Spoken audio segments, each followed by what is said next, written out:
How to add bullet points in Gmails. Making a list in a Gmail helps keep things clear, doesn't it? Sometimes plain text isn't enough and you need those tidy bullet points. Here's a quick way to add them when you are using a Gmail. First things first, open your Gmail whether you are composing a new one or replying to an existing one. Let's just compose a new one and enlarge this font.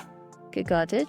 Now, let's go to the body part. Now, type out the items you want in your list, probably putting each item on their own line by pressing the enter.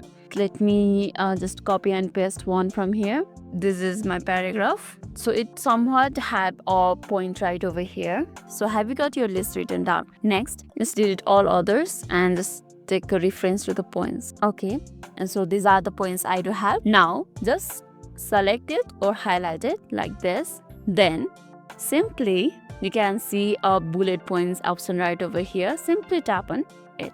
And ta-da, you have successfully added a bullet points in your Gmail. It's a simple trick but is super effective for making your emails more organized and easy for the reader to scan. Give it a shot next time you are listing something out in the Gmail. And lastly, if this video made your day a little bit easier, don't forget to like and subscribe for more amazing tips. Thanks for watching and see you in the next video.